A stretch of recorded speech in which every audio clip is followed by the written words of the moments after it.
I get a phone call and say, you need to check on your son. I think he just got shot.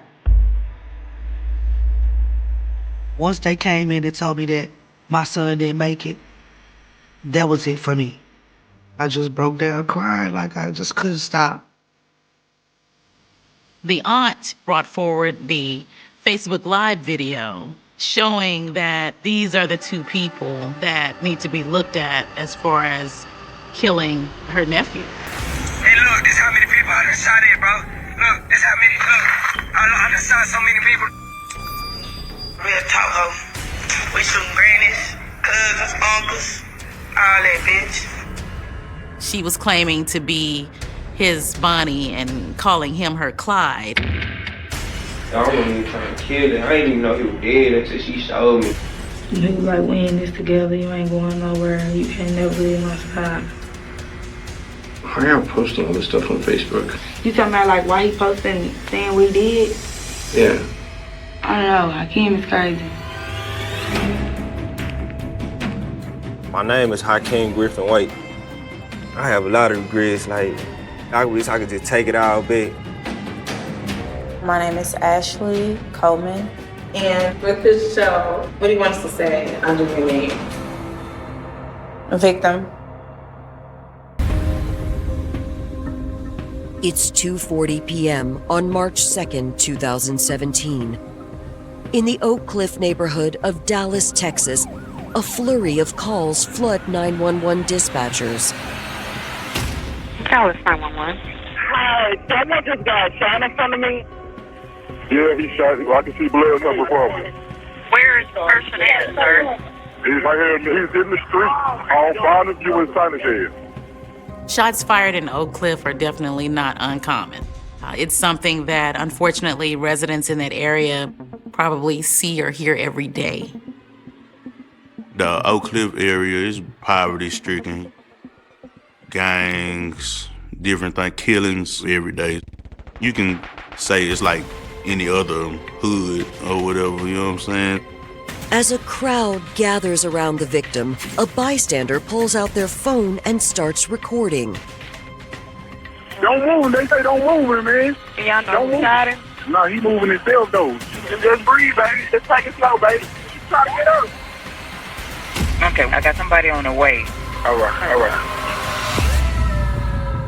When first responders arrived, they saw a young man in the street who had collapsed. He had been shot in broad daylight. He was in pretty bad shape. He had already lost a lot of blood. The recording continues as EMTs fight to save the victim's life. As he's rushed to the hospital, the video is shared online, where he's identified as 19-year-old Drake Keaston Alex. The news quickly spreads throughout the community, including to Drake Keaston's mother a few miles away. I get a phone call and say, you need to check on your son. I think he just got shot. And instantly, whatever I was doing, I stopped. I jump in the car. As I'm driving, I get a video online. It was him on a stretcher, and his hand was just, hanging from the stretcher. So I was like, Lord, I just started praying extra hard that he'd be okay. He was shot in the left hip, and a major artery was hit and severed with that one shot. He had actually lost a lot of blood, and so he was dead on arrival by the time that his body made it to the hospital. I headed to the hospital. Once they came in and told me that my son didn't make it, that was it for me.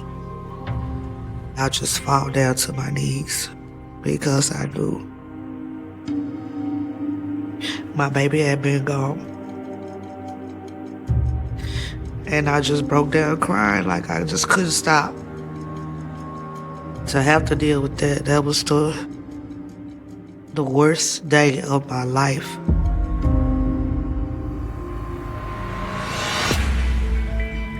To his large and loving family, Dre Keyston Alex always held the title of entertainer. It was never a dull moment with him. You can be having a bad day, and he coming in and he's gonna do something funny to where, you forget about what you was mad about.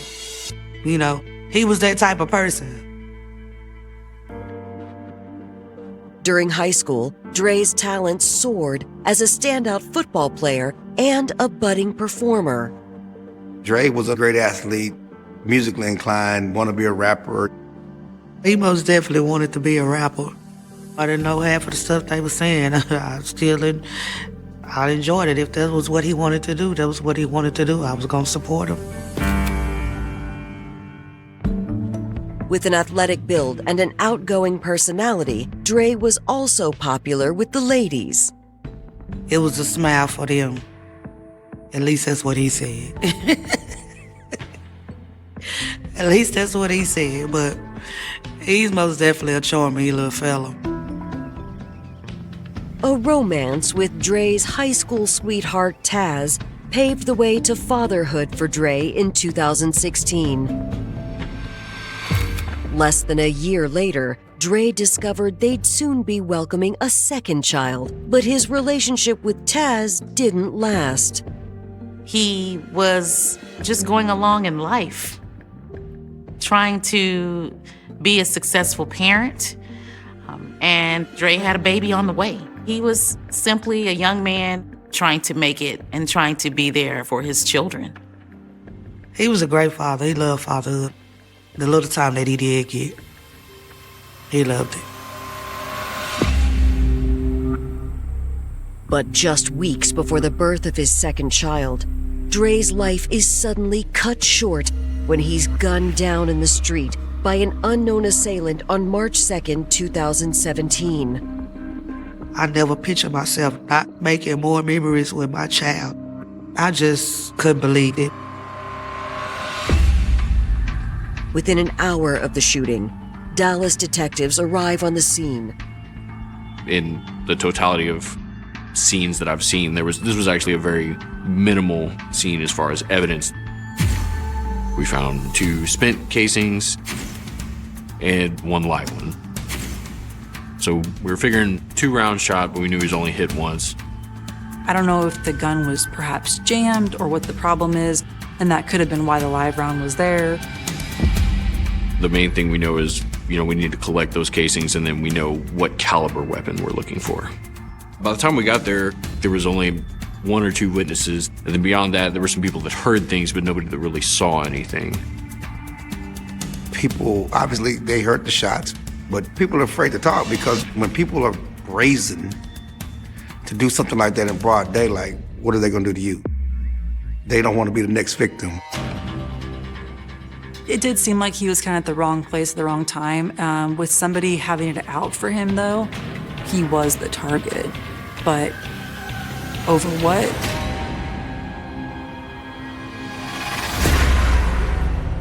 Coming up, detectives uncover complicated relationships in their victim's life.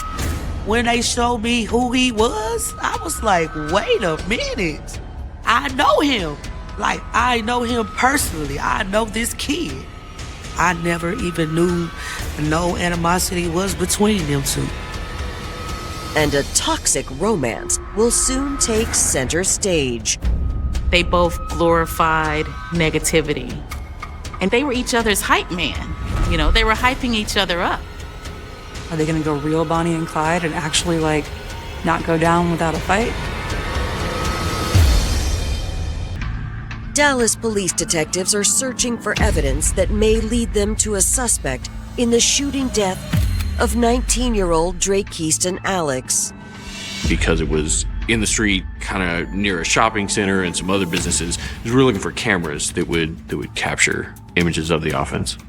While officers make their rounds to nearby establishments asking for footage that may have captured the shooting, detectives travel to the hospital to gather more information about Dre Keyston from his family members. I got more background information from the family, which is really significant because it's what we call victimology, and it helps us have a baseline of where to start in an investigation. Dre's mother, she really wasn't able to communicate with me very much. It was just highly emotionally charged state, which I can't even imagine, losing a child. Her sister is the one that communicated with me. Dre's aunt informs detectives that Dre had been on the way to see his former girlfriend Taz just before the shooting occurred. I actually had talked to him earlier. He was with his sister. She was dropping him off. Dre's sister says she dropped him off at a store on Sunnyvale, but insists there was nothing about the drop-off that led her to believe he was in any kind of trouble. While I was at the hospital, there was also a girlfriend of Dre's named Ebony who was there, which is a different person from this other woman, Taz. She said she was actually on the phone with the victim at the time of the shooting. So he was going to see Taz, is my understanding, but Ebony's on the phone with him. Romantic relationships, we look at those, we need to address it to figure out any possible animosity. So I talked to Ebony. She showed me her phone log to show me what times they were on the phone. She stayed on the phone with him for about 4 minutes, and he did tell her on the phone where he was at. She heard him talking to some unknown person, and they were arguing, and it was a male voice. Soon after that, she heard the gunshot, and then he went on the phone. The phone hung up. She didn't know who he was arguing with, but that's the last time she heard from him. When asked if she's aware that Dre was on his way to visit Taz at the time of his death, Ebony assures detectives that she was aware of their planned meeting. Nobody had said anything about any hostility necessarily between family members or ex-girlfriends. So you kind of go down the list of finding out what's your alibi, where were you that day, and then how can I prove that?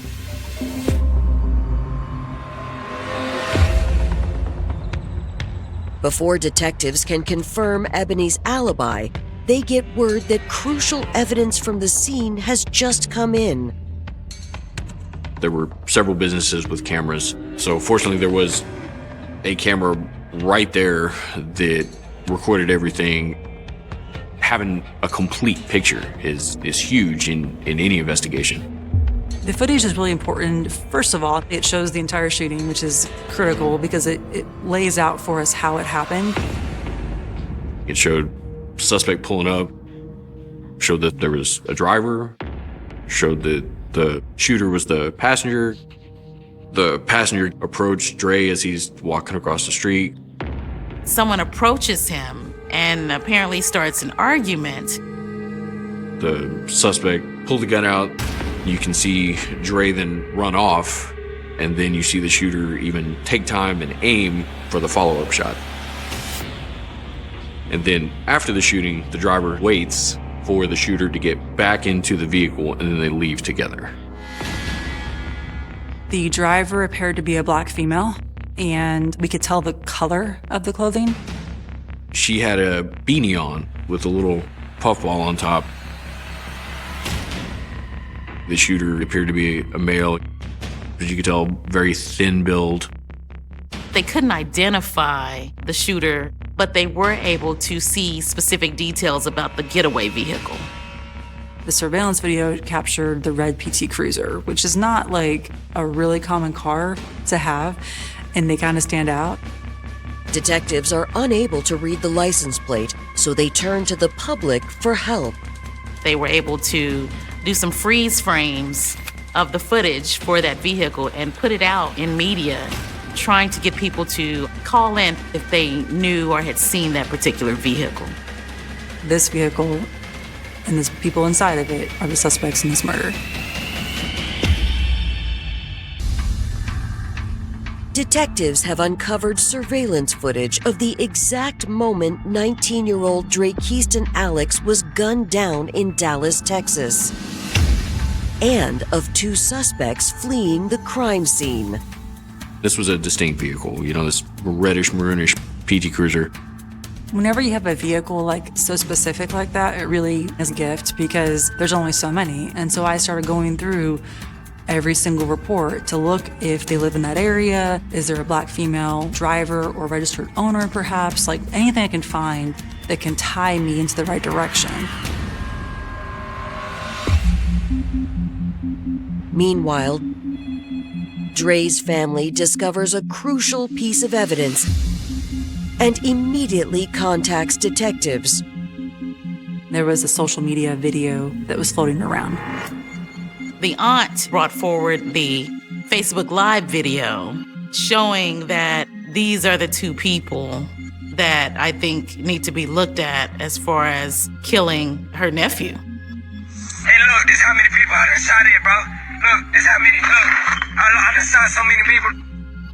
They were bragging about what they were gonna do. They were gonna do a shooting. They didn't say who they were gonna shoot specifically. Real talk, ho. We shooting grannies, cousins, uncles, all that, bitch. The timestamp of this video is right before the shooting. Everything's just falling into place. The clothing matches what we see on the video of the offense. The vehicle, we believe that's the same vehicle. The interior matches what the inside of a PT Cruiser would be. There they are with the gun, and they're talking about, we're gonna go out and we're gonna kill people.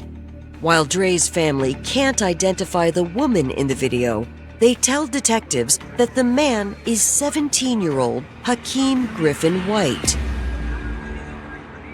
When they showed me who he was, I was like, wait a minute. I know him. Like, I know him personally. I know this kid.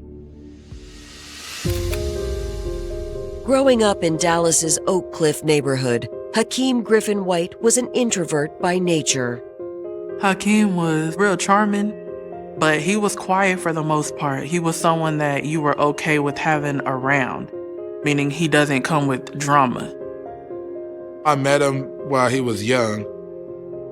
He didn't talk too much, but every time I would see him, I would have conversations with him. He was a calm, just cool kid. At a young age, Hakeem met Dre Keaston, and the two became fast friends. They was always playing outside, football, running in the street, dancing, in the house playing the video game, waiting for me to finish cooking, watching movies. Like normal kids. Normal kids.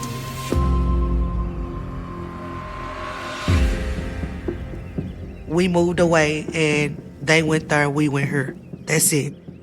Well, now everybody is up in age, high school, doing their own thing. So I haven't seen them since, they was all young kids. Detectives learned that Dre Keaston and Hakeem's friendship had deteriorated as teenagers. I don't know the incident or what drama took place for them to not become friends. The only thing that I do remember is whenever Dre did come around, he was always trying to fight Hakeem. You would have never known they were cool before that. The rumor was that this was this long-standing beef, and that's kind of how these feuds sometimes linger. Someone's gonna retaliate until they're the bigger person or they're the winner. Hakeem fit the physical descriptions of the shooter. Now there's this video that was going around on Facebook. Detectives are stunned as the video of Hakeem goes viral. Social media has really changed the landscape of law enforcement. It can be very beneficial, but it's also another layer to dig through. Searching social media, detectives identify the woman in the video as a local Dallas rapper named Mommy Cash. You gon' around and get gang bang. Let me tell you about the style hoe. Think she really poppin', but she not though. When we start going through social media, we start looking for other things through some of your posts, maybe somebody else's post to your page. There were quite a few people that knew her as Ashley. Fortunately, there were references to her birthday on there. We were able to take the name Ashley and cross-reference that with the birthday and came up with her true name of Ashley Coleman. The interesting thing I found out about Ashley is that she was 27. She was quite a bit older than Hakeem, who was 17. There was kind of a sense of okay, they've already done this in broad daylight. They weren't wearing masks when they did it. The vehicle's on video. Are they going to go real Bonnie and Clyde and actually, like, not go down without a fight? Hours into the murder investigation of Drakeist and Alex, detectives in Dallas, Texas are searching for two suspects after a viral video appears to show a local rapper named Ashley Coleman and Drakeiston's former friend Hakeem Griffin-White making threats moments before the shooting. It all started coming together. We found out Ashley has a red PT Cruiser. And at that point, it's almost too good to be true that you have video, you have her as a registered owner, and they fit the physical descriptions of the suspects.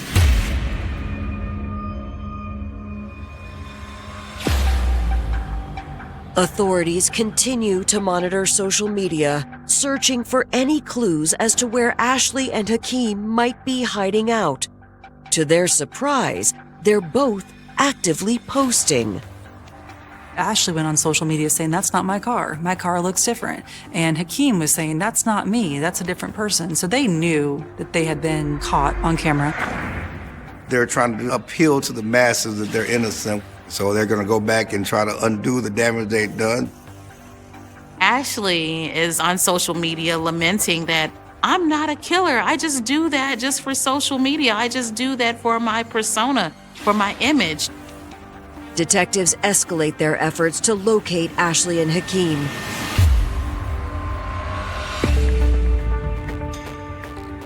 We're doing research for places she might be staying. So we do surveillance, and the next day, we end up finding the PT Cruiser at another family member's house. They see that the red PT Cruiser is there. And then this U-Haul truck pulls up. Then they see Ashley come out of the house. Ashley's trying to move out. You know, she's hired someone in a U-Haul truck to move. And so she's saying she's innocent, but she's already on the lam, so to speak. We still hadn't seen Hakeem at this point. We just saw the other individual in the U-Haul. As authorities keep watch for Hakeem, Ashley suddenly gets in her PT Cruiser and drives away, followed by the moving truck. So they follow her in this U-Haul. But the U-Haul truck obstructs their view and they lose the car. We end up losing the PT Cruiser just because it can move a little bit easier than the U-Haul, and we were able to stay on the U-Haul pretty well. They pull the U-Haul over. When you pull over someone who's aiding and abetting a murder in their getaway, you of course, the natural thing is you think they're part of it as well. But the driver insists he doesn't know Ashley or anything about where she might be headed. He claims he was hired by Ashley and an unidentified man the previous day. He says they just picked me up at the shelter to help him move and drive this U-Haul. But while we're working on that, the surveillance team ended up finding the PT Cruiser abandoned. We got a runner. When someone flees, you lose evidence. You're going to lose cell phones. You're going to lose possibly the gun. You could lose the clothing they were wearing. While the authorities put out a bolo for the couple, detectives continue monitoring their social media for any indications about where they may have fled. Throughout the next few days, they're continuing to post things on their social medias. She was claiming to be his Bonnie and calling him her Clyde.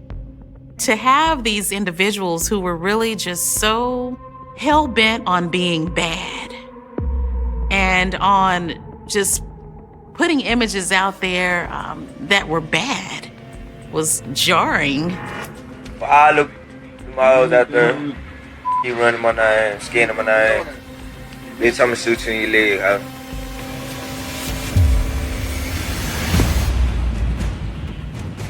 After seeking leads for 3 days, police hit pay dirt on March 5th. We have a really good surveillance team that's really good at staying on the trail and talking to snitches and things like that, and developing information about where people might be hiding. And they eventually find them in a hotel just outside of town. So we set up surveillance.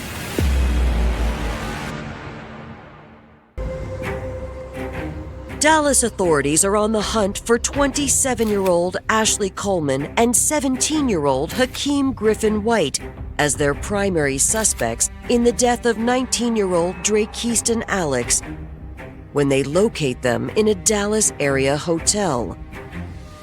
We get the search warrant. We arrest Hakeem and Ashley.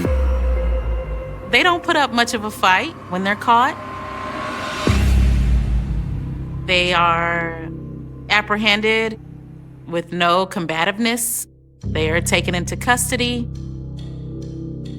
For you to just take somebody's life and not have a care in the world, like, you don't need to be on the streets at all. It was a relief for me. You know, it was gonna bring my baby back. But to know that y'all have been gotten was a big relief for me. Detectives bring Ashley in for questioning and begin learning more about the aspiring rapper. Ready to get this over with?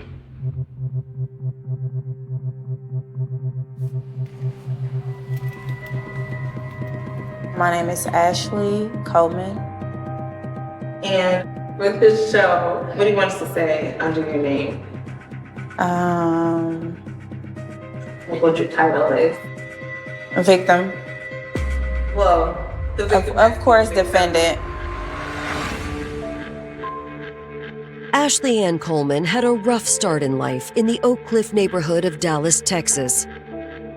My experiences as a child, not having enough, not having new shoes, not having clothes, my mom having to go to pantries and people having to donate stuff from the churches and stuff. It taught me that if somebody could do it for me and make our day and we not ever knew it, that I can do it for them. Without the resources to provide for herself, Ashley's early attempts to help others often led to petty crimes. I don't care if you're homeless, if you're needy, if you just don't have it right then. I would do whatever. I would steal that stuff. It's cold outside. They need gloves. They need beanies. They need socks.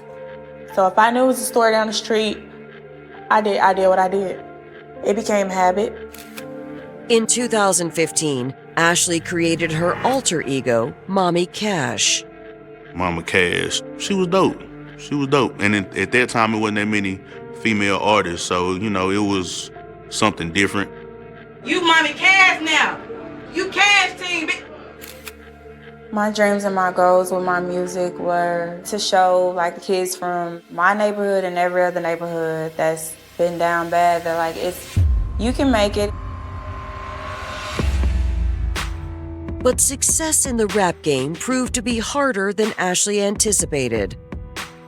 Women and trying to be in the industry is hard for us, you know. It's not easy trying to be something that nobody believes you can be. Just when Ashley was starting to lose hope in her chosen career path, she met 17-year-old Hakeem Griffin-White. Hakeem was a fan. He followed Ashley on social media. He was in her DMs. He was someone who showed up to her performances. Hakeem was very charming. He was sweet. He told me all the things I don't really hear. You know, you feel like you don't have something or not enough of something. And he made me feel like I had it all. I felt as if I had it and I could do anything. He would go with me to my shows, go with me to the studios, and it was different having someone around that could be there. He said he wouldn't let anything happen to me. You know, I felt safe and confident.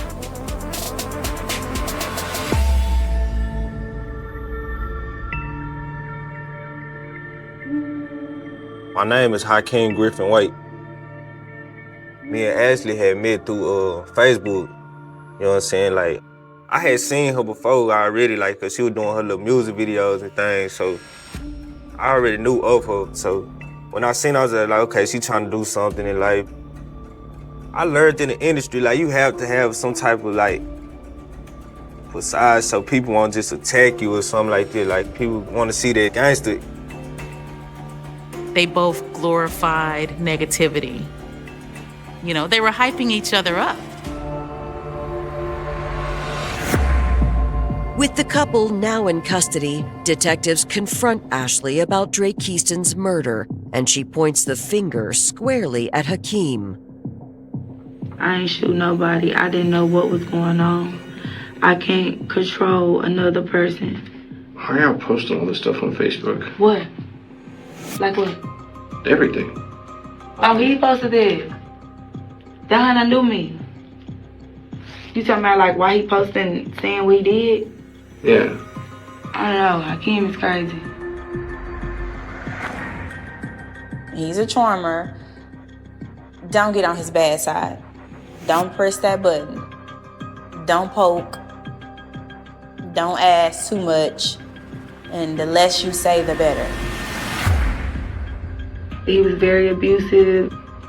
I needed to get away from him, and I just didn't want his family or nobody to hurt my family. The week of the murder, Hakeem started playing these games with me, threatening to call the police if I left.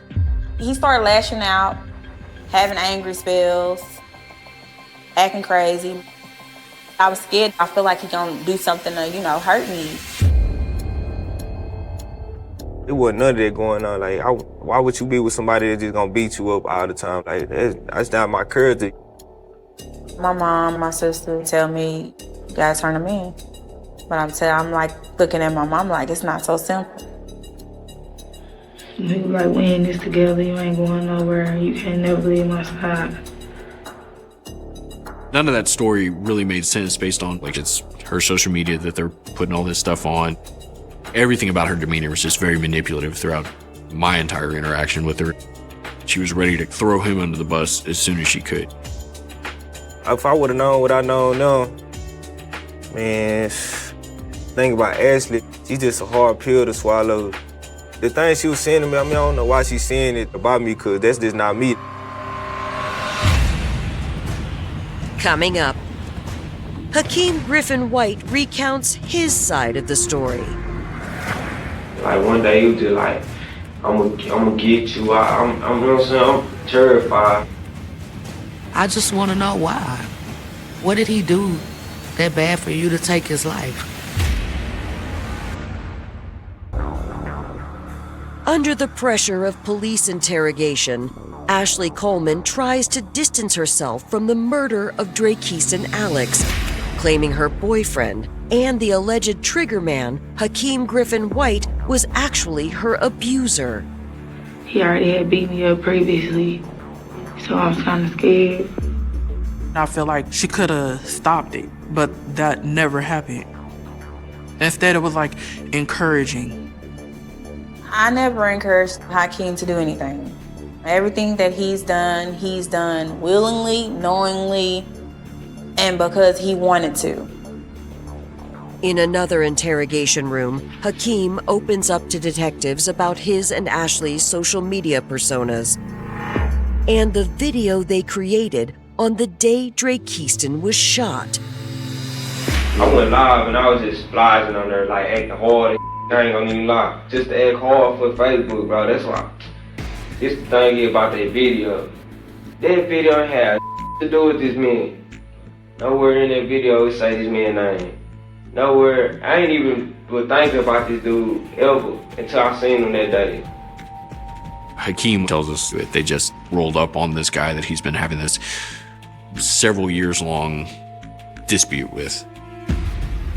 Like, well, we had a lot of little ups and downs. That's part of friendship with some people.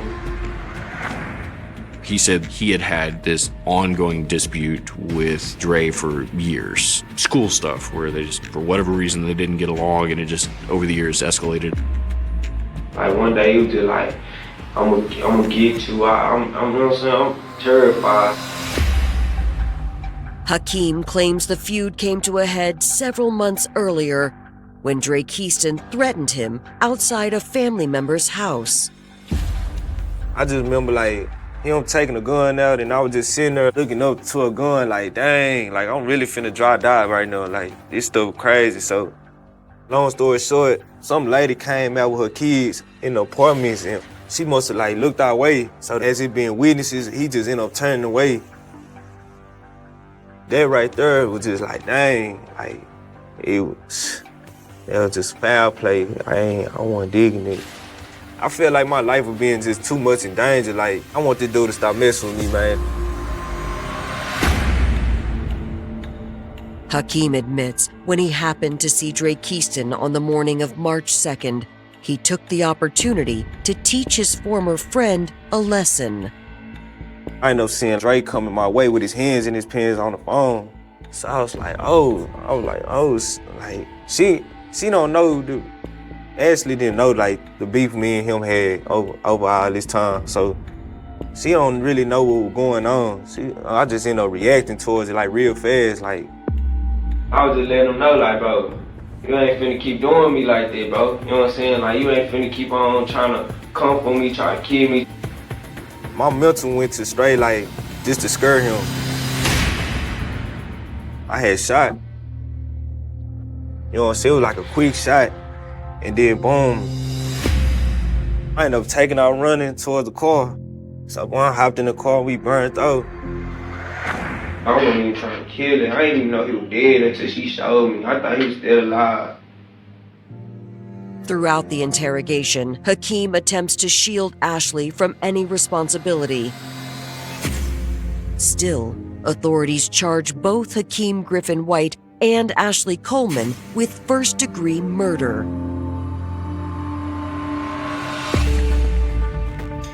In Texas, we have the law of parties, which means that the driver and the shooter both go down for the same thing. It doesn't matter that you didn't pull the trigger. It doesn't matter that it wasn't your idea. If you played a role in that crime, you go down for that crime too.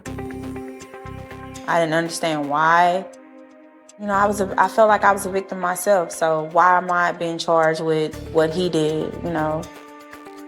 There definitely is a level of premeditation. In that Facebook Live video, you see Ashley and Hakeem in the car. They're holding up a gun, they're holding up a magazine, they're showing bullets. Kind of talking smack about what they're gonna do. We've got this video, the clothing matches. This video, the weapon matches the casings that were recovered in the scene. All of it matched perfectly throughout the whole thing. In March of 2019, 2 years after Dre's murder, Hakeem heads to trial.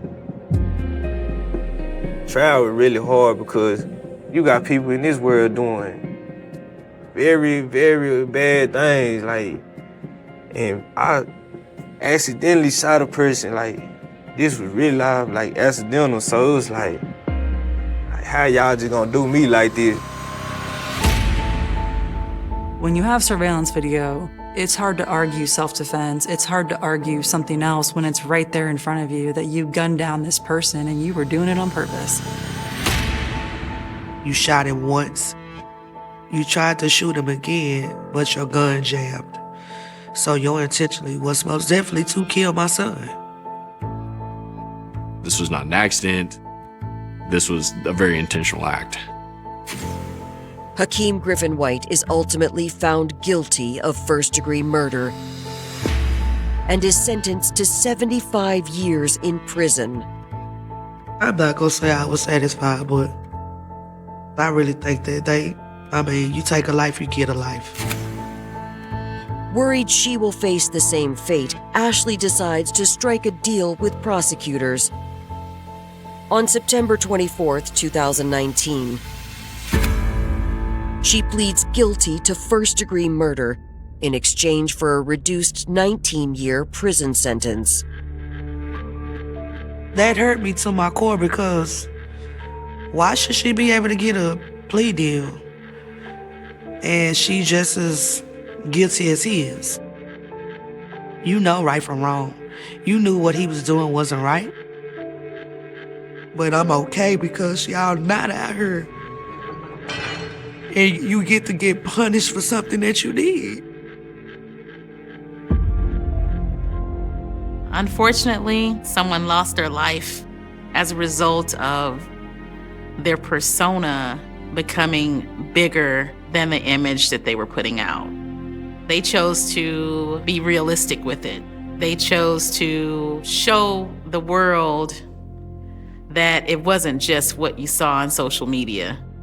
They wanted to live it out, and they did. I did love Hakeem because he needed love, and he wanted love, and I believe everybody should be loved. At the same time, it's what you did with my love that totally took me for a loop. When I was hearing all this verbal abuse or physical abuse, like, I'm not abusive, like, that's just not me. I have a lot of regrets, like, even ever touching a gun, that's a regret. Dealing with Ashley, that's another regret.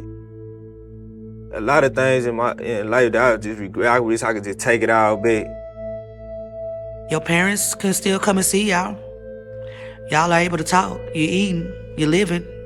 Regardless if it's behind the boys or not, I have to go to a gravesite and talk to dirt, a headstone, no voices. It's not a day that'll go by that I don't talk about him. I post his pictures and everything on social media. It's never gonna be easy, but it is gonna be okay.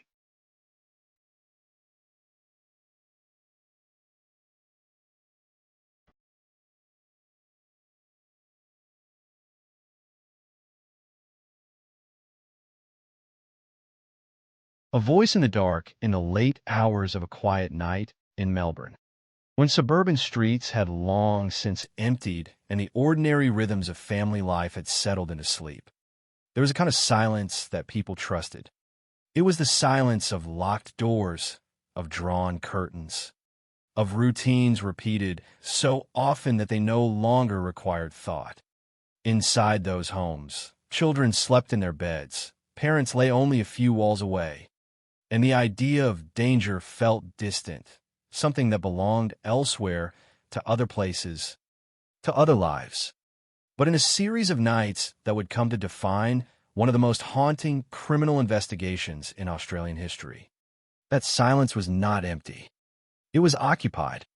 Somewhere inside one of those homes, a man stood already present, already in control, already waiting. He did not crash through windows or force his way in with noise and urgency. There was no chaotic struggle, no raised voice that might shatter the stillness. Instead, there was precision, a calculated intrusion that began not with violence, but with presence. By the time the families became aware that something was wrong, it was already too late. He was inside, he was watching, and he had a plan. The man who would later be known only as Mr. Cruel did not earn that name because he was unpredictable or impulsive. Quite the opposite. What set him apart, what made him so deeply unsettling, was the methodical calm with which he operated. Survivors would later describe a voice that did not shout, did not tremble, did not betray panic or haste. It was controlled, almost measured, as though each word had been considered in advance. In the context of what he was doing, that calmness became something far more disturbing than rage. It suggested not a loss of control, but absolute control. In those moments, inside homes that had once felt safe, he dictated every movement. Parents were restrained, rendered helpless not only by physical force, but by the knowledge that any resistance might bring harm to their child. And then, with a deliberate focus that seemed rehearsed, he would separate one victim from the rest. The boundaries of the home, the very structure meant to protect, became meaningless. Rooms that had once held comfort were transformed into spaces of isolation and fear. There was no randomness in his actions. Every detail, every step carried the impression of preparation. He concealed his identity, wore gloves, avoided leaving traces. He did not linger unnecessarily, and yet he did not rush. Time, in his presence, seemed to follow his rules. In later accounts, one of the most chilling elements would not be what he did, but how he did it. Victims described behavior that felt contradictory, even surreal. A man committing calculated acts of harm, yet speaking in a tone that was calm, almost polite. A figure who maintained control not through chaos, but through quiet authority. It created a dissonance that made the experience harder to process, harder to place within any familiar understanding of danger. This was not the image of violence people expected. It was something colder, more deliberate, and far more difficult to anticipate. Over time, as more incidents emerged, the pattern began to take shape. Different homes, similar methods. Different families, the same intrusion into their most private spaces. The realization that these events were connected transformed isolated fear into something broader, something shared. Across Melbourne, a question began to take hold, unspoken at first, then unavoidable. If it could happen in one home, why not another? If one family could be targeted, why not yours? The name Mr. Cruel would come later, assigned by the media as a way to contain something that resisted understanding. It was a label, but it was also an admission that there was no face to attach, no identity to confront, just a pattern of behavior, a series of acts, and a presence that seemed to move through the city without leaving a trace. The name itself carried a kind of blunt simplicity, as if reducing the unknown to two words might make it easier to grasp. But nothing about the case was simple, because behind that name was not just cruelty, but control, planning, and an absence of mistakes that would frustrate investigators for years. What made the situation even more unsettling was what could not be seen. There were no witnesses who could identify him, no clear forensic evidence that could anchor the investigation. He anticipated the methods used to catch offenders and worked deliberately to avoid them. Gloves ensured no fingerprints. A mask concealed his face. The scenes he left behind offered little for investigators to build on. It was as though he understood the system he was operating within and knew exactly how to stay one step ahead of it. As the timeline stretched from 1987 to 1991, each new development deepened the sense of unease. This was not a single event, not an isolated act. It was a sequence, a progression, and with each step, the stakes grew higher. The pattern suggested not only repetition, but evolution.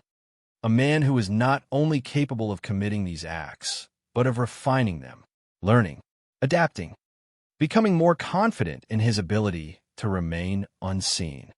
And yet, for all the fear he created, he remained intangible. There was no confrontation, no moment where he was forced into the light.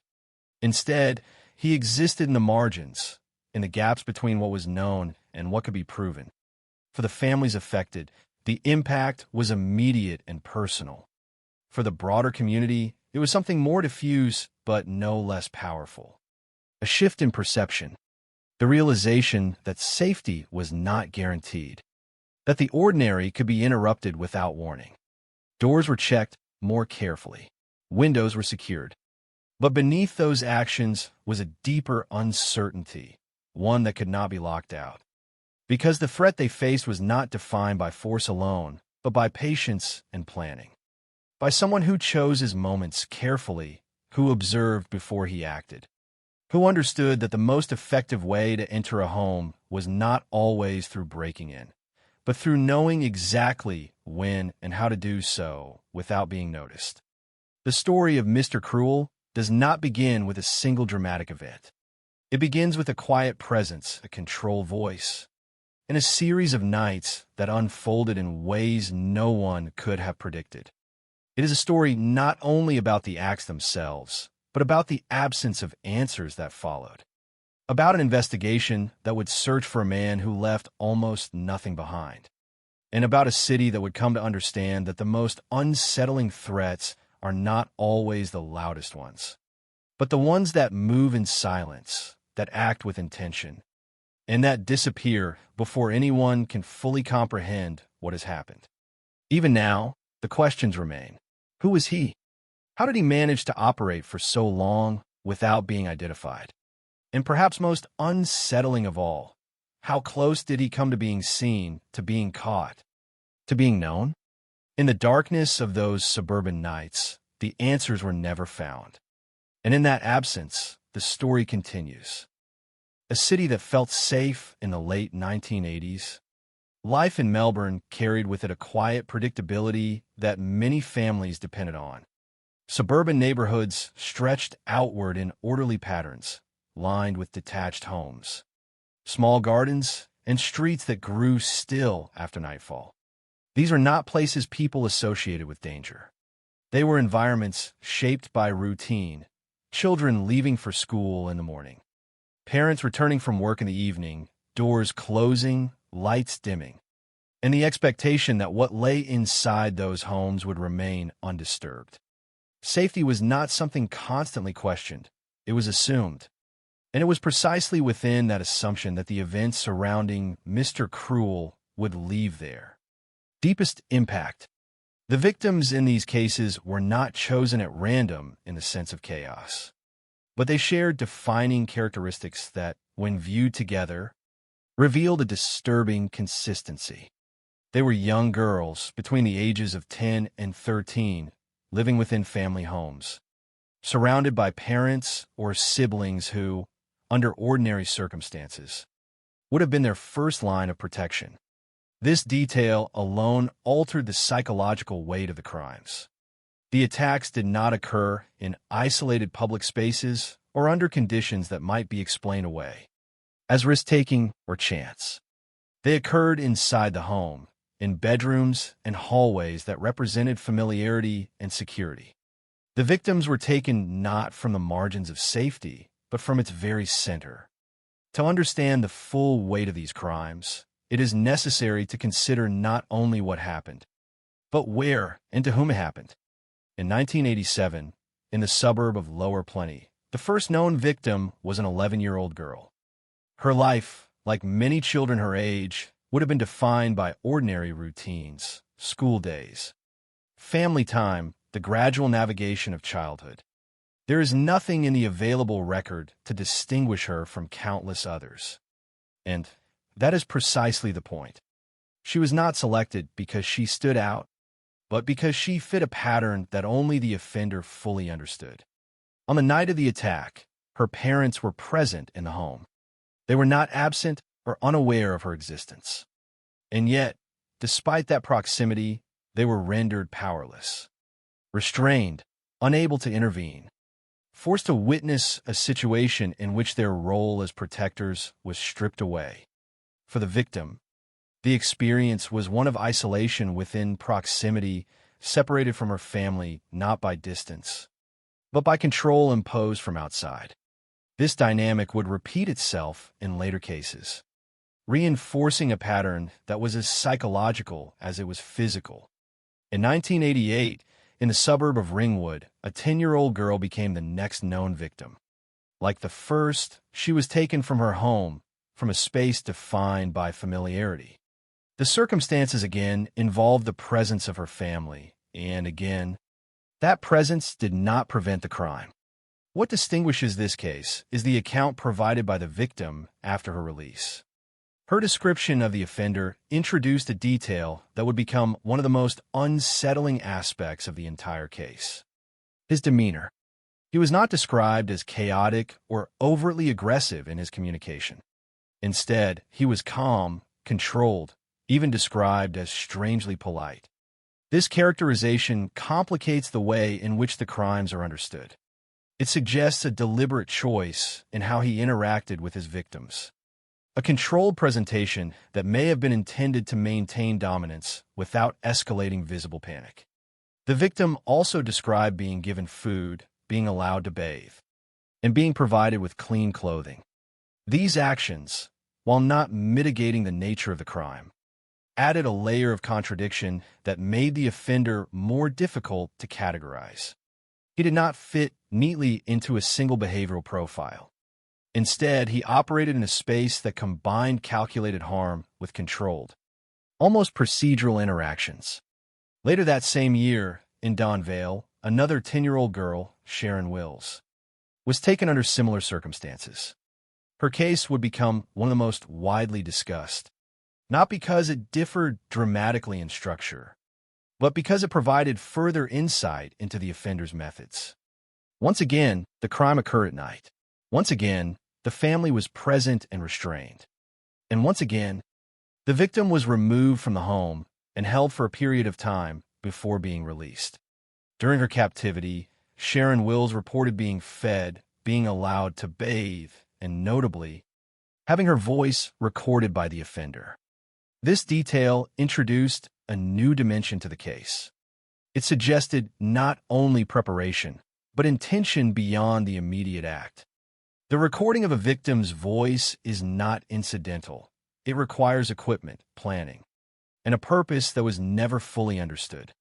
It reinforced the idea that the offender was not acting impulsively, but following a structured approach that incorporated multiple steps, each carried out with care. The environment in which she was held also implied a level of preparation that went beyond temporary concealment. While specific details remained limited, the overall impression was of a controlled space, one that had been arranged in advance to facilitate the offender's actions while minimizing risk of detection. The victim's experiences, when placed side by side, reveal a pattern that extends beyond the surface similarities of age and circumstance. They highlight a consistent method of control, a repeated intrusion into the private sphere of the home, and a deliberate effort to manage both the physical and psychological dimensions of the crime. The offender did not rely solely on force. He relied on structure, on predictability within his own actions, even as he disrupted the predictability of his victims' lives. This combination made his behavior particularly difficult to anticipate or counter. In 1991, the pattern reached a point of escalation with the case of Carmine Chon, a 13-year-old girl taken from her home in Templestowe. Like the others, she was within the age range that had come to define the offender's victims. Like the others, she was taken from a domestic setting with her family nearby. But in this instance, the outcome was different. Following her abduction, a ransom demand was made, introducing an element that had not been clearly present in earlier cases. This shift suggested either a change in motive, an adaptation in approach, or a combination of both. The eventual discovery of her body marked the only confirmed killing within the series, but its significance extended far beyond that single fact. It represented a turning point, a moment at which the pattern that had previously ended with release instead concluded with death. For the community, this was not simply another incident. It was an escalation that intensified fear and underscored the potential for further harm. For investigators, it introduced new urgency, but also new complexity, as the case now encompassed both abduction and homicide within a framework that remained resistant to resolution. The victims, taken together, form the core of the story, not as abstract figures within a sequence of crimes, but as individuals whose experiences reveal the human impact of the offender's actions. There were children living within environments that were supposed to protect them, surrounded by families who, in those critical moments, were unable to intervene. Their accounts, where available, provide the most direct insight into the behavior of the offender. Yet even these accounts leave significant gaps. They describe what was seen, what was heard, what was experienced, but not who he was. This absence of identity is one of the defining features of the case. It shifts the focus from a known individual to a set of actions, a pattern without a face. And in that absence, the victim's experiences carry even greater weight, because they are among the few points of clarity in a narrative otherwise defined by uncertainty. Beyond the immediate experiences of the victims, the broader context of these events shaped how they were understood and remembered. The fact that the crimes occurred in suburban homes, in areas not typically associated with high levels of violent crime, amplified their impact. It challenged assumptions about safety, about predictability, about the idea that certain environments could be relied upon to provide protection. The offender's ability to enter these spaces, to control entire households, and to leave without being identified, suggested a level of capability that extended beyond the individual incidents. It implied knowledge of routines, of environments, of how to navigate spaces without drawing attention. And it raised questions that extended beyond the specifics of any single case. How were the victims chosen? How much had he observed before acting? And how many times had he come close to being seen, to being interrupted, without anyone realizing it? In examining the victims and the context in which these crimes occurred, it becomes clear that the story is not only about what happened, but about what was disrupted. The sense of safety that defined these communities was not simply shaken. It was fundamentally altered. Homes that had once represented security became sites of vulnerability. Routines that had once provided structure became points of exposure. And for the families involved, the impact was not confined to a single night, but extended into the years that followed, shaping how they understood risk, trust, and the boundaries of their own lives. The victims were at the center of this shift, not by choice, but by circumstance. And in telling their stories, even within the limits of available information, the focus remains where it belongs, not on the figure who caused the harm, but on those who experienced it, and on the broader environment that made those experiences all the more profound. For crimes, one pattern, the sequence of events attributed to the offender known as Mr. Cruel, did not unfold as a single, easily contained episode, but as a series of incidents that, when viewed individually, were deeply disturbing, and when viewed together, revealed a pattern marked by consistency, control, and escalation. Each case followed a structure that appeared deliberate rather than spontaneous. And while there were variations in detail, the underlying method remained strikingly stable. The crimes began within the private boundaries of family homes and extended outward into carefully managed periods of captivity, before, in most cases, concluding with the release of the victim. It was a sequence that suggested not only planning, but repetition, an offender refining his approach over time, maintaining what worked, and adjusting what did not. The first known incident occurred in 1987 in the suburb of Lower Plenty. On the surface, it began as many such crimes do, during the night, when visibility was low and households were at their most vulnerable. But what distinguished this event was not simply the timing, but the manner of entry and control. The offender did not create a scene of forced chaos. Instead, he moved with purpose. By the time the family became aware of his presence, he had already established dominance over the situation. Armed with a knife, he restrained the parents, effectively neutralizing any immediate resistance.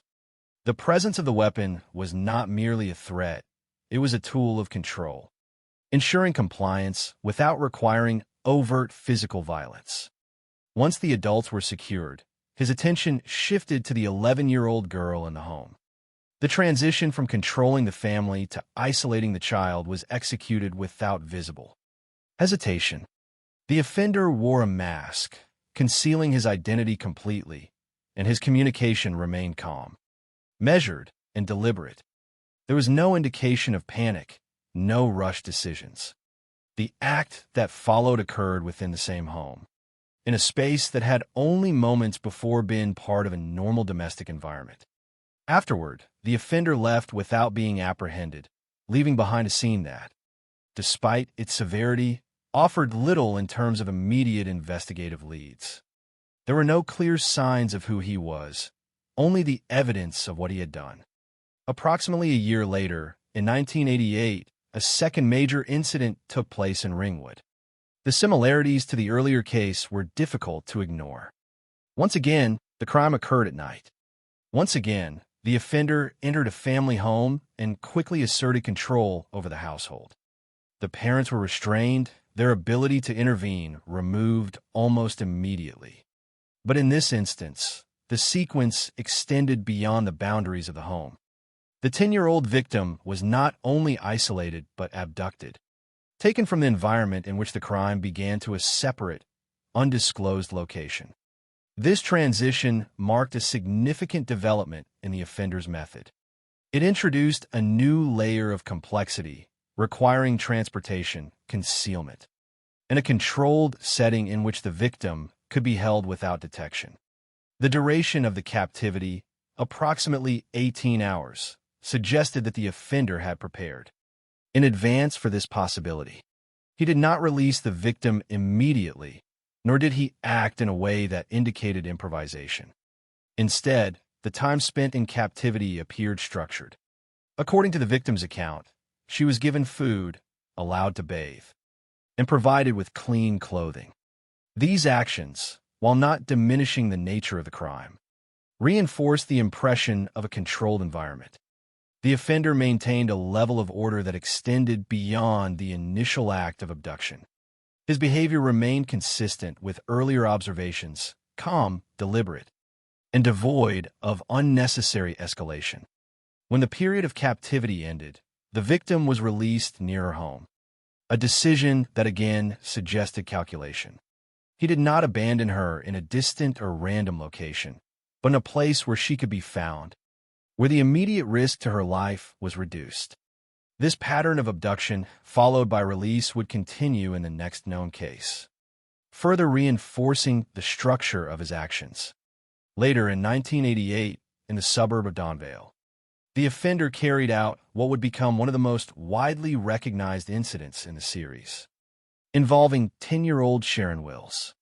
By this point, the method had evolved into a sequence that combined elements of the earlier cases with additional layers of preparation. The initial entry into the home followed the established pattern: nighttime intrusion, rapid control of the family, and the use of restraints to prevent interference. The parents were again rendered powerless, and the victim was removed from the home. The period of captivity in this case lasted between 18 and 20 hours, consistent with the time frame observed in the previous abduction. However, certain details distinguished this incident and suggested a further refinement of the offender's approach. During her captivity, Sharon Wills reported being fed and allowed to bathe, maintaining the pattern of control care observed in the Ringwood case. But in addition to these actions, the offender recorded her voice. This detail introduced a new dimension, indicating that the offender was not only managing the immediate circumstances of the crime, but also engaging in behavior that extended beyond the basic requirements of control and concealment. The presence of recording equipment implied preparation, intention, and a willingness to incorporate additional elements into the process. It suggested that the location in which she was held was not temporary or improvised, but arranged in advance to accommodate these actions. While specific characteristics of the location were not fully detailed, the overall impression was of a space that had been deliberately prepared, possibly with considerations such as privacy and sound control. After the period of captivity, Sharon Wills was released in a public area, once again demonstrating the offender's pattern of returning victims rather than permanently removing them. This consistency in release, despite the severity of the crimes, became one of the defining features of the case until it changed. In 1991, after a gap of several years, the pattern took a decisive and irreversible turn with the abduction of 13-year-old Carmine Shawn from her home in Templestowe. The initial stages of the incident bore similarities to the earlier cases. The crime occurred at night within the family home and involved the removal of the victim from that environment.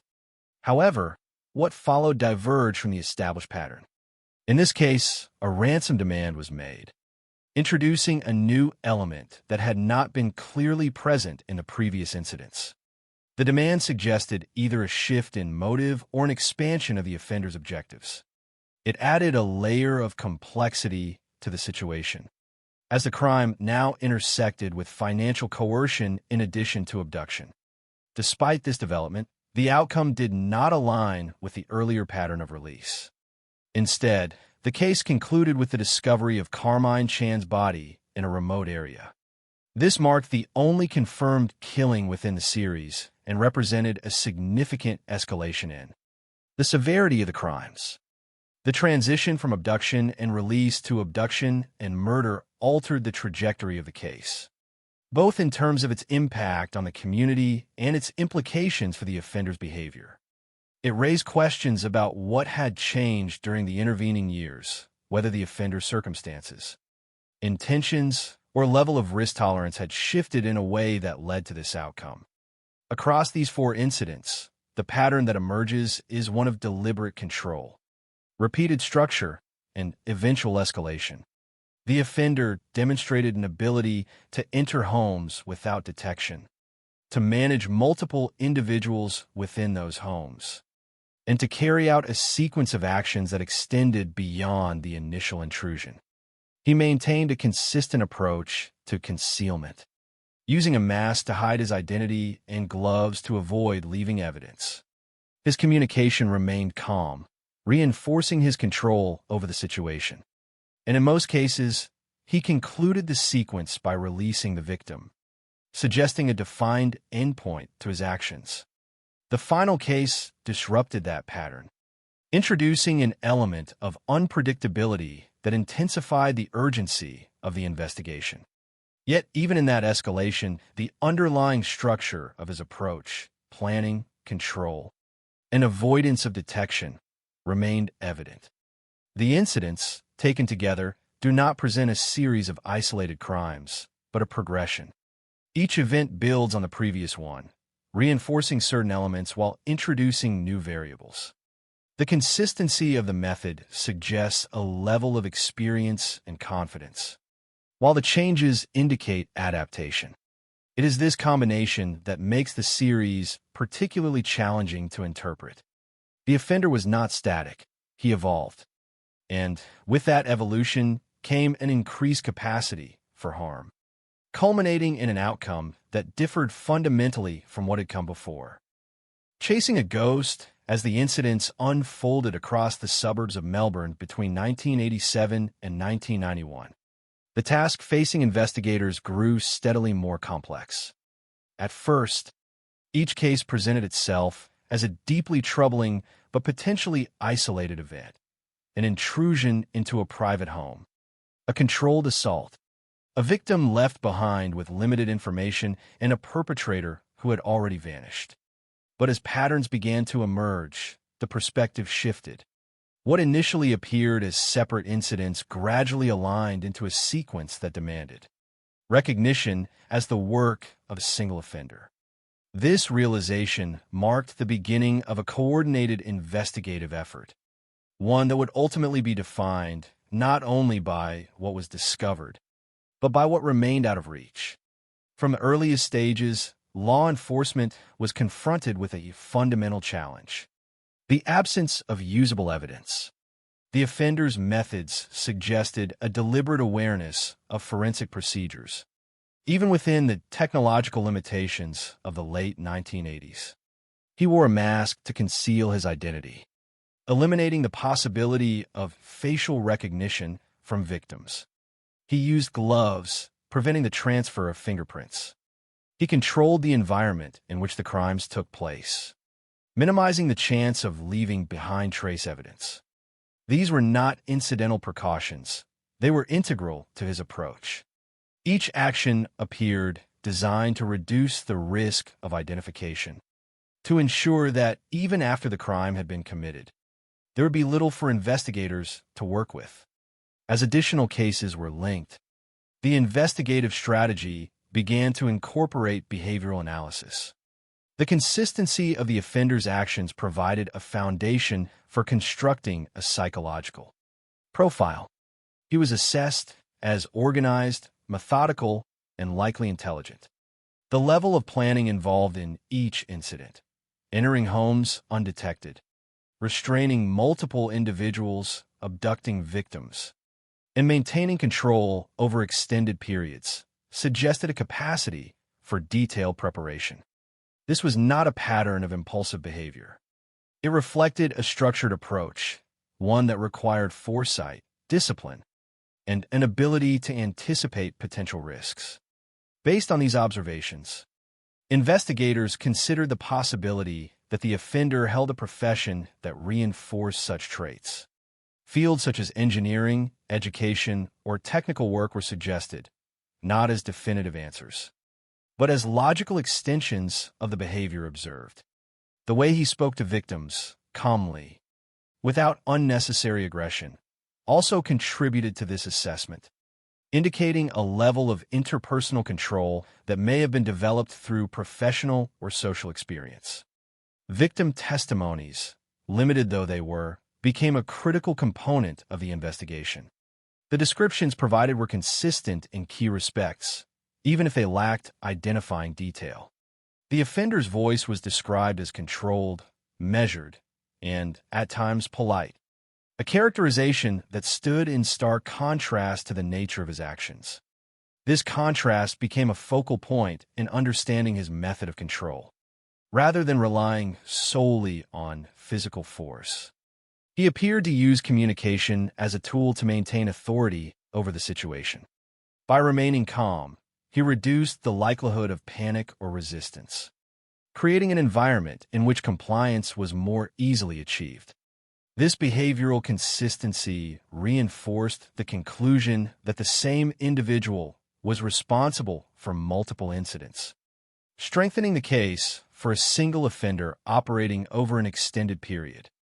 Despite these insights, the investigation remained constrained by the lack of physical evidence.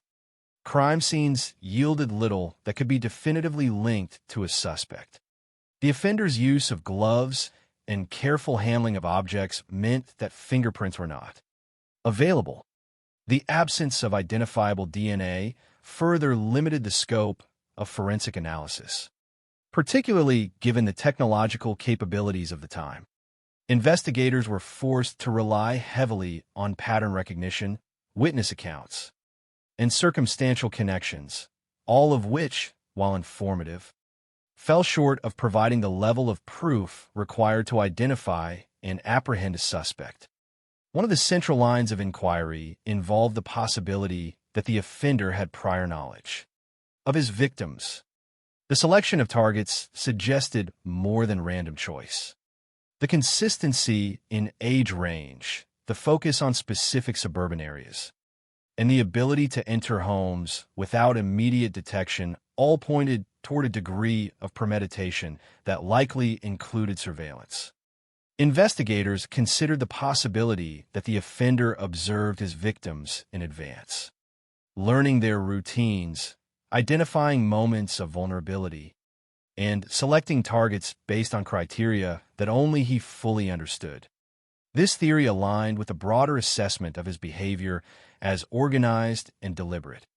It also introduced a troubling implication, that the crimes may have been preceded by periods of observation during which the offender remained undetected, moving through the same communities without raising suspicion. As the investigation progressed, attention turned to potential suspects who fit elements of the emerging profile. Among those considered was Norman Lee, an individual whose proximity to the areas in question and whose behavior drew investigative interest. At one point, he was regarded as a strong suspect, and resources were directed toward examining his possible connection to the crimes. However, despite the level of suspicion, the case against him did not reach the threshold required for formal charges. The evidence was insufficient to establish a definitive link, and without such proof, the investigation could not proceed to prosecution. This outcome highlighted a recurring challenge. Even when a suspect aligned with aspects of the profile, the absence of concrete evidence prevented the case from advancing. Parallel to this line of inquiry were broader considerations about the offender's background and potential affiliations. The nature of his interactions with victims led some investigators to explore the possibility that he was connected to the education sector. The calm, instructive tone he reportedly used, combined with the age range of his victims, suggested a familiarity with children that could have been developed in a professional context. This theory, like others, remained speculative, grounded in behavioral interpretation rather than direct evidence. It added another dimension to the profile, but did not narrow the field of potential suspects in a way that could be operationalized.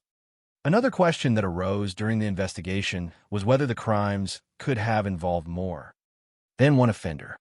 The level of organization, the logistical complexity of the abductions, and the ability to maintain control over extended periods led some to consider the possibility of multiple individuals working together. However, the consistency of the behavior across incidents, particularly in communication and method, supported the prevailing view that a single offender was responsible. The idea of multiple perpetrators was not entirely dismissed, but it remained a secondary consideration, lacking the supporting evidence necessary to challenge the primary hypothesis. The turning point in the investigation came with the 1991 case involving Carmine Shawn. The shift from abduction and release to abduction and murder altered the stakes significantly. For investigators, it introduced a new level of urgency. The possibility that the offender had escalated his behavior raised concerns about future incidents and increased pressure to identify and apprehend him. The introduction of a ransom demand in this case also expanded the scope of the investigation, requiring consideration of financial motives alongside the behavioral patterns established in earlier incidents. Despite this escalation, the fundamental challenges remained. The offender continued to avoid leaving behind usable evidence, and the connection between this case and the earlier incidents, while strongly suspected, did not yield new forensic breakthroughs. The investigation intensified, resources were expanded, and the search for leads continued. But the core obstacle persisted: the absence of a definitive link between the crimes and a specific individual. Throughout this period, the role of Victoria Police was central to the ongoing effort to resolve the case. Investigators worked to synthesize the available information, to identify patterns, and to pursue leads wherever they emerged. The process was methodical, reflecting the same level of structure that characterized the offender's actions. Yet, despite this effort, the case resisted resolution. Each avenue of inquiry led to partial answers, but not to closure. The offender remained unidentified, his actions documented, but his identity concealed. In many ways, the investigation became a pursuit defined by absence of evidence, of certainty, of resolution. It was an effort to reconstruct a series of events from fragments, to build a coherent picture from limited data, and to identify a person who had taken deliberate steps to remain invisible. The term chasing a ghost captures not only the difficulty of the task, but the nature of the subject itself. The offender left behind enough to confirm his existence, to outline his behavior, and to connect his actions across time and place. But he did not leave behind what was needed to find him. And in that gap between what was known and what could be proven, the investigation remained suspended, unresolved, and ongoing. A case without a verdict in most criminal cases, the narrative eventually converges toward a courtroom. Evidence is presented, arguments are tested, and a verdict, however imperfect, offers a form of conclusion. It is within that structured environment that facts are weighed, responsibility is assigned, and a society attempts to formalize its response to harm. But in the case of the offender known as Mr. Cruel, that convergence never occurred. There was no arrest that led to charges, no defendant brought before a judge, no jury asked to deliberate. Instead, the process that typically defines the end of a criminal investigation remained absent, leaving behind a case that exists in a state of unresolved tension between what is known and what cannot be proven. From a legal standpoint, the absence of a trial is not simply a missing chapter. It is a defining characteristic of the case. Without a suspect who can be formally identified and charged, the judicial system cannot engage. The threshold for prosecution requires evidence that can withstand scrutiny in court, evidence that is not only suggestive, but conclusive enough to establish guilt beyond reasonable doubt. In this case, despite the extensive investigative efforts, that threshold was never reached. The pattern of crimes was clear, the connections between incidents strongly supported, and the behavioral profile of the offender well developed. Yet none of these elements, on their own or in combination, provided the level of certainty required to move forward with legal proceedings. The case of Norman Lee illustrates this limitation with particular clarity. At one stage, he was considered a strong suspect, and investigative attention focused on his potential involvement. Factors such as his proximity to the areas where the crimes occurred and aspects of his behavior contributed to this suspicion.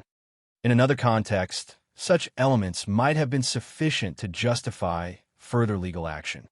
However, suspicion, even when well-founded, is not equivalent to proof.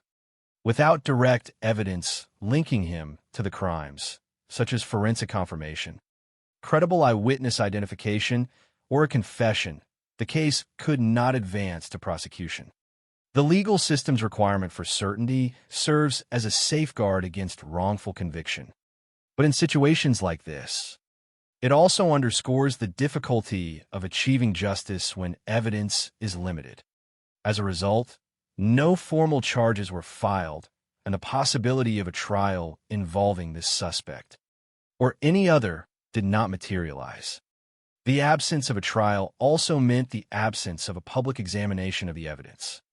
In many cases, the courtroom becomes a space where details are revealed, where the sequence of events is reconstructed in a comprehensive and transparent manner.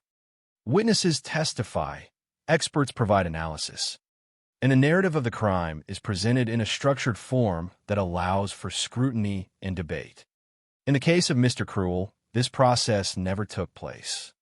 The information gathered during the investigation remained largely within the domain of law enforcement, shared selectively, but never subjected to the full process of judicial review. This lack of public adjudication contributes to the enduring uncertainty surrounding the case. Without a definitive legal conclusion, the narrative remains open-ended, shaped by the available evidence, but not finalized by a formal judgment. For the victims and their families, this absence carries significant emotional weight. The legal process, while often difficult, can provide a sense of acknowledgement, a recognition that what occurred has been formally addressed and that responsibility has been assigned. In this case, that acknowledgement is incomplete. The crimes are recognized, documented, and understood to a significant extent, but the individual responsible remains unidentified. There is no opportunity for direct accountability, no moment in which the offender is confronted within the framework of the law.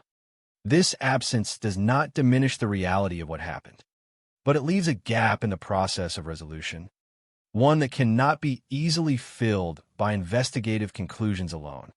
The role of Victoria Police in this context extends beyond the initial investigation. Even without a trial, the case remains active in the sense that it has not been closed. The absence of a suspect does not equate to the absence of effort. Investigators continue to maintain records, review evidence, and consider new information as it becomes available.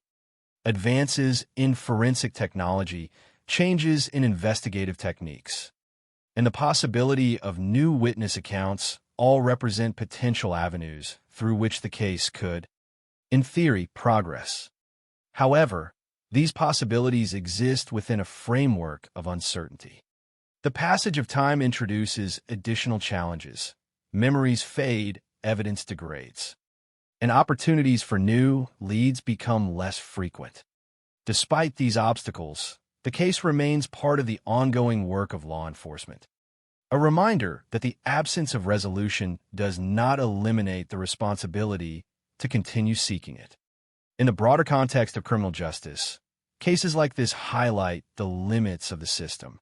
The investigative process can identify patterns, develop profiles, and narrow the field of potential suspects. but without the evidence required to meet legal standards. These efforts cannot culminate in prosecution. This distinction between investigative understanding and legal proof is critical. It reflects the balance that the system seeks to maintain between the pursuit of justice and the protection of individual rights. In some cases, that balance results in outcomes that feel incomplete, where the truth is partially known but not fully established in a legal sense. The Mr. Cruel case exemplifies this tension. It is a case in which the structure of the crimes is understood. The impact on victims is undeniable, and the existence of an offender is certain. Yet the identity of that offender remains unconfirmed. The lack of a verdict also influences how the case is remembered and discussed. Without a definitive conclusion, the narrative remains open to interpretation within the boundaries of the available evidence. Theories persist, suspects are reconsidered, and the details of the investigation continue to be examined from different perspectives. This ongoing analysis reflects both the complexity of the case and the human tendency to seek closure. In the absence of a formal resolution, the process of understanding becomes continuous, extending beyond the original time frame of the investigation and into the present. Ultimately, the outcome of the Mr. Cruel case is defined not by what was decided, but by what was not. There is no verdict to summarize, no sentence to describe, no final statement that brings the narrative to a close. Instead, there's an unresolved question, a gap between the crimes that were committed and the justice that was never formally delivered. This gap does not negate the work that was done or the insights that were gained, but it does shape the legacy of the case. It remains an example of how even the most determined investigative efforts can be constrained by the limits of evidence, and how the absence of a trial can leave a story suspended, without the finality that the legal system is designed to provide. The fear that remained when the sequence of crimes attributed to the offender known as Mr. Cruel came to an apparent halt in the early 1990s. There was no clear moment of resolution for the communities of Melbourne. There was no arrest to mark the end, no public confirmation that the threat had been removed. Instead, what followed was a gradual transition from immediate fear to something more enduring, an awareness that what had happened could not be easily explained, and more importantly, could not be fully contained. The absence of a conclusion shaped the aftermath as much as the crimes themselves. Without a definitive endpoint, the impact did not fade in a linear way. It lingered, evolving into a persistent unease that extended beyond the specific incidents and into the broader understanding of safety within the community. In the years immediately following the final known case, public reaction reflected both relief and uncertainty. The lack of new incidents suggested that the offender was no longer active, at least in the same pattern that had defined the earlier years. But this absence of activity did not equate to reassurance. There is no confirmation that the individual responsible had been identified, apprehended, or prevented from acting again. This uncertainty created a paradoxical environment in which the immediate danger seemed to have receded. Yet the underlying risk remained undefined. Parents who had once allowed their children a degree of independence began to reconsider those boundaries. Activities that had been routine, walking to school, playing outside, visiting friends, were viewed through a different lens, one shaped by the knowledge that the threat had originated not in distant or unfamiliar places, but within the home itself. The psychological impact of the case was particularly profound because it challenged one of the most fundamental assumptions of daily life, that the home is a place of safety. The offender's method of entering private residences, controlling entire families, and isolating his victims disrupted that assumption in a way that extended far beyond the individuals directly affected. It introduced a new kind of vulnerability, one that could not be easily mitigated through simple precautions. Locks could be checked, windows secured, routines adjusted. But the awareness that someone had previously bypassed these measures remained. This awareness did not manifest as constant fear, but as a shift in perception, a recognition that safety was not absolute, that it could be compromised by someone with the patience and planning to do so. For the victims and their families, the aftermath was deeply personal and complex. The experiences they endured were not confined to the moments of the crimes themselves, but extended into the years that followed. Recovery, in this context, was not a single process, but a series of adjustments, emotional, psychological, and practical. The presence of unresolved questions added to this complexity. Without a known offender, there was no opportunity for direct confrontation. No possibility of understanding motive beyond what could be inferred from behavior. This absence of answers can be as significant as the presence of trauma, shaping how individuals process what happened and how they integrate those experiences into their lives. The fact that the offender remained unidentified meant that the narrative of the events could not be fully closed, leaving space for uncertainty that might otherwise have been addressed through the legal process. At a broader level, the case became part of the collective memory of the region, a reference point for discussions about crime, safety, and the limits of investigative capability. It stood as an example of how a single individual, operating with precision and restraint, could create widespread impact without leaving behind the evidence typically required for resolution.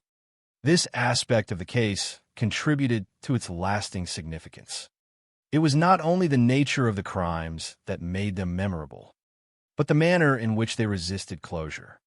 The idea that someone could commit a series of highly controlled offenses, avoid detection, and remain unidentified challenged assumptions about the effectiveness of law enforcement and the reliability of forensic methods, particularly as they existed at the time. The role of Victoria Police in the aftermath reflects an ongoing commitment to addressing that challenge, even without a resolution. The case continues to be maintained within the broader framework of investigative work. Advances in forensic science, changes in investigative techniques, and the potential for new information all represent avenues through which the case could be revisited. This ongoing attention underscores a key aspect of the aftermath. The story is not entirely static. While the events themselves are fixed in time, the interpretation and investigation of those events can evolve. The possibility, however remote, that new evidence could emerge means that the case remains open in a practical sense, even as it occupies a place in historical memory. The legacy of the case also extends into the realm of prevention and awareness. The patterns identified during the investigation, target selection, methods of entry, behavioral characteristics, have contributed to a broader understanding of how certain types of offenders operate. This knowledge, while derived from deeply troubling circumstances, can inform strategies aimed at reducing risk and improving response. In this way, the case has had an indirect impact on how similar incidents are approached, both in terms of investigation and community awareness. It serves as a reminder that understanding behavior, even when it cannot be directly linked to an individual, can still have practical value. Yet, for all the analysis and reflection, the central reality remains unchanged. The identity of the offender is still unknown.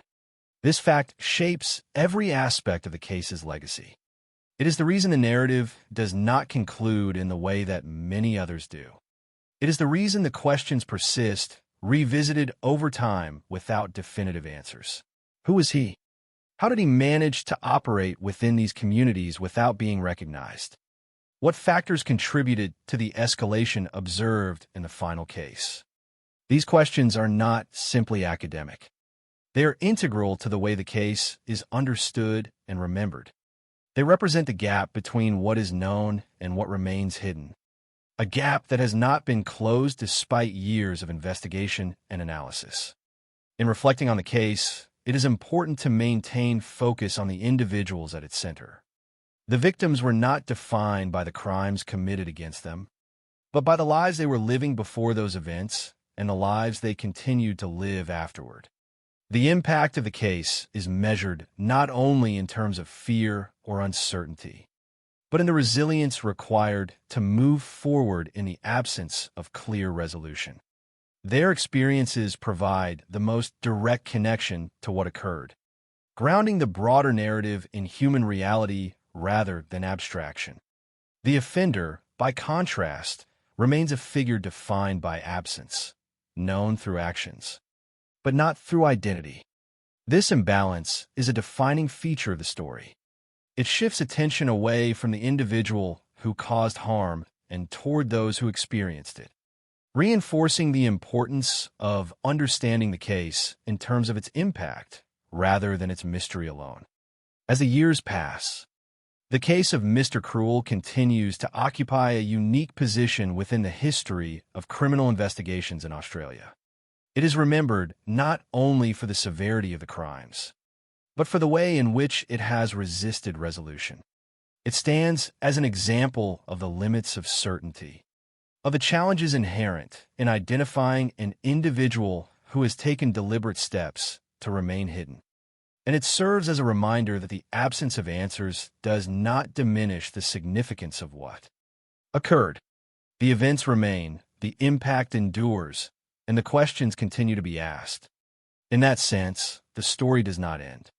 It remains open, defined not by closure, but by the persistence of uncertainty and the lasting effects of a presence that, for a period of time, moved through ordinary lives without being seen, and then disappeared, leaving behind a silence that has yet to be fully understood. Control, method, and the limits of understanding when examining the case attributed to Mr. Cruel. What emerges most clearly is not a single defining act, but a pattern of behavior that reflects consistency, restraint, and deliberate control. Unlike cases driven by visible escalation from chaos to order, this sequence begins with order. From the earliest known incident in Lower Plenty to the later events in Templestowe, the offender demonstrates an approach that is structured from the outset. This structure is not incidental. It is the foundation upon which every action is built, and it offers one of the few stable points from which analysis can proceed. The first layer of this structure is control over environment. In each incident, the offender enters a private residence, a setting that is inherently unpredictable. A home contains multiple individuals, varying layouts, and potential disruptions. Yet in every known case, he is able to impose order on that environment quickly. Parents are restrained, movement is restricted, and the situation is stabilized within a short period of time. This suggests not only preparation, but an ability to adapt that preparation to different physical spaces. The method of control remains consistent: restraint, threat, and calm communication, but the execution must necessarily adjust to the specifics of each home. That adjustment occurs without visible breakdown, indicating a level of competence that extends beyond theoretical planning into practiced application. The second layer is control over time. The offender does not act impulsively or under visible pressure. In the abduction cases in Ringwood and Donvale, the duration of captivity, approximately 18 to 20 hours, remains within a narrow range. This consistency suggests that the time frame itself is part of the plan, rather than a variable determined by circumstance. Maintaining control over a victim for that length of time without detection requires not only a secure location, but also confidence in the absence of interruption. It implies that the offender has assessed the risks associated with extended captivity and has determined a window within which he can operate safely. This is not an open-ended scenario. It is bounded, measured, and repeated.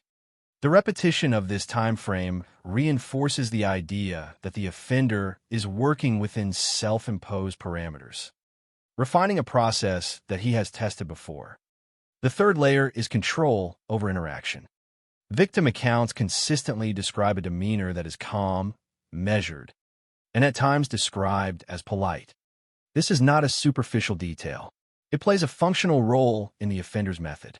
By maintaining a controlled tone, he reduces the likelihood of panic, both in the victims and in the broader environment of the crime. Panic introduces unpredictability, sudden movements, attempts to escape, increased noise, all of which could disrupt the offender's control. A calm voice, by contrast, reinforces authority without escalating tension. It creates a framework in which compliance can be maintained with fewer overt displays of force. This approach aligns with a broader pattern of minimizing variables. The offender is not seeking to dominate through visible aggression, but through consistency and predictability within his own behavior. One of the most difficult aspects of analyzing this case is the presence of seemingly contradictory actions. The provision of food, the allowance for bathing, the provision of clean clothing. These behaviors exist alongside acts that are clearly harmful and coercive. It is important to interpret these actions not as indications of benevolence, but as components of control. They serve practical purposes, maintaining the physical condition of the victim, managing hygiene to reduce trace evidence, and reinforcing a structured environment in which the offender dictates all aspects of the experience. These actions may also contribute to the offender's ability to maintain calm interactions, further stabilizing the situation. When viewed within this framework, the apparent contradiction becomes more coherent. The actions are not inconsistent. They are integrated into a system designed to maintain order and reduce risk. The recording of a victim's voice in the Sharon Wills case introduces an additional layer of complexity. Unlike the other behaviors, which can be directly linked to control and risk management, this action extends beyond immediate necessity. It requires equipment, preparation, and a decision to incorporate an additional element into the process. The purpose of this recording is not defined within the available data, and it remains one of the more ambiguous aspects of the case. However, its presence reinforces the broader conclusion that the offender's actions are not limited to a single objective. They include components that are planned, repeated, and in some cases expanded over time. This expansion suggests a willingness to modify the process, to introduce new elements while maintaining the core structure. The final case, involving Carmine Chon, represents a critical shift in outcome, but it does not entirely disrupt the underlying pattern. The initial stages, entry into the home, removal of the victim, control of the situation, remain consistent with earlier incidents. The introduction of a ransom demand marks a divergence, adding a new dimension to the offender's actions. Whether this reflects a change in motive or an adaptation of method cannot be determined definitively from the available data. What can be observed is that the outcome differs significantly from previous cases. The victim is not released, and the sequence concludes with her death. This escalation raises important questions about the stability of the offender's self-imposed parameters. For several years, the pattern included a defined endpoint, the release of the victim. In this instance, that endpoint is absent. The reasons for this change remain unclear, but its presence indicates that the structure, while consistent, is not immutable. It can shift, and when it does, the consequences are more severe. From an investigative perspective, the case highlights the limitations of relying on patterns without corresponding physical evidence. The behavioral consistency provides a strong basis for linking incidents and constructing a profile, but it does not identify the individual responsible. The lack of forensic evidence, no clear DNA, no fingerprints, no identifiable traces, creates a gap that behavioral analysis alone cannot fill. This gap is central to understanding why the case remains unresolved. The offender's awareness of investigative methods, combined with his disciplined execution, effectively reduces the available avenues for identification. Each crime scene offers confirmation of his actions, but not of his identity. The consideration of suspects, such as Norman Lee, illustrates the difficulty of moving from suspicion to proof. Even when an individual aligns with elements of the profile, geographic proximity, behavioral indicators, this alignment is not sufficient to meet the standards required for legal action. The absence of direct evidence prevents the transition from investigative theory to prosecutable case. This distinction underscores a broader principle within criminal investigation. Patterns can guide inquiry, but they cannot replace evidence. The case also raises questions about pre-offense behavior, particularly in relation to surveillance. The selection of victims, the timing of the incidents, and the ability to enter homes without immediate detection all suggest that the offender may have observed his targets in advance. This observation would allow for the identification of routines, the assessment of risk, and the selection of optimal moments for entry. While the specifics of this process are not documented, the consistency of the outcomes supports the conclusion that such preparation is likely. This introduces an additional layer of concern, as it implies that the crimes were preceded by periods of undetected activity within the same communities. The offender was not only present during the incidents themselves, but potentially during the time leading up to them, moving without drawing attention. In the broader context of criminal behavior, the case exemplifies a model of organized offending in which control, planning, and restraint are central.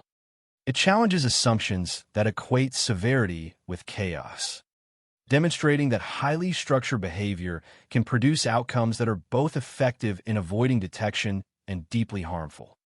It also highlights the limits of existing systems when confronted with an individual who operates within those limits, anticipating and countering the methods used to identify him.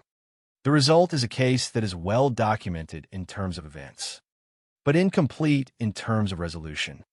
Ultimately, the extended analysis returns to the same central tension that defines the case as a whole. There is a clear pattern, a consistent method, and a set of behaviors that can be described and understood to a significant degree. But there is no identity to attach to that pattern, no definitive answer to the question of who carried it out. This absence does not diminish the value of the analysis, but it does define its limits. It allows for understanding, but not for closure. And in that space between knowledge and resolution, the case continues to exist, structured, consistent, and unresolved. Silence, control, and the unanswered questions in examining the full arc of the case attributed to Mr. Cruel. What remains most striking is not only the sequence of crimes themselves, but the enduring absence that surrounds them. The events that took place between 1987 and 1991 across the suburbs of Melbourne are, in many respects, clearly defined. There is a pattern of entry, a method of control, a consistency in victim profile, and a progression that culminates in a single fatal outcome. These elements form a structure that can be studied, compared, and understood within the limits of available information. And yet, despite this clarity, the central figure of the case remains undefined. There is no confirmed identity, no definitive narrative of who the offender was beyond the actions he carried out. This tension between what is known and what is not known is the foundation upon which the case continues to rest. One of the most persistent themes that emerges from this case is the concept of silence. Not silence in the literal sense alone, though that is certainly present in the nighttime settings of the crimes, but a broader silence defined by absence of evidence, of witnesses, of resolution. The offender operated within this silence, using it not as a backdrop, but as a tool. His actions did not draw attention in the way that more chaotic crimes might. They were contained, controlled, and executed in a manner that minimized disruption beyond the immediate environment. This containment allowed him to move through multiple incidents without being identified, to leave behind scenes that confirmed his presence but revealed little about his identity. In this sense, silence becomes an active element of the case, shaping both the crimes and the investigation that followed. Closely connected to this is the theme of control, which extends beyond the physical actions of the offender into the structure of the entire sequence. Control is evident in the way he entered homes, in the way he managed multiple individuals, and in the way he maintained consistency across incidents. It is also evident in the boundaries he appeared to set for himself, time frames of captivity, methods of interaction, and, for a period of time, the decision to release victims rather than to escalate to lethal outcomes. This self-imposed structure suggests a framework within which he operated, one that was stable enough to be repeated but flexible enough to accommodate changes when necessary. The eventual shift in the case involving Carmine Sean demonstrates that this framework was not fixed. It could be altered, and when it was, the consequences were significant. The presence of such control complicates the way the case is interpreted. It resists simple explanations and requires a more nuanced understanding of how structured behavior can produce unpredictable outcomes. Another theme that runs through the case is the limitation of systems designed to provide answers. The investigation conducted by Victoria Police reflects a methodical and sustained effort to identify the offender. Patterns were recognized, profiles were developed, and potential suspects were examined. Yet, despite these efforts, the case did not progress to a point where legal action could be taken. This outcome highlights the distinction between understanding and proof. It is possible to understand the structure of a series of crimes, to identify the behaviors that define them, and to narrow the field of potential suspects, without reaching the level of certainty required for prosecution. This distinction is not a failure of the system, but a reflection of its constraints. The standards that protect against wrongful conviction also set a high threshold for establishing guilt. And in cases where evidence is limited, that threshold may not be met. The result is a situation in which the truth, while partially visible, remains incomplete in a legal sense. The role of memory and time further shapes the way the case is perceived. As years pass, the immediacy of the events diminishes, but their significance does not. Instead, the case transitions from a current investigation to a historical reference point, one that is revisited in discussions about unsolved crimes and investigative challenges. This transition does not resolve the underlying questions, but it changes the context in which they are asked. The focus shifts from immediate action to reflection, from urgency to analysis. Yet even within this more distant perspective, the core uncertainties remain. The identity of the offender is still unknown. The reasons for certain actions, such as the recording of a victim's voice in the case of Sharon Wills, are still not fully understood.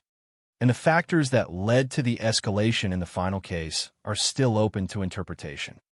These unresolved elements ensure that the case does not settle into a fixed narrative.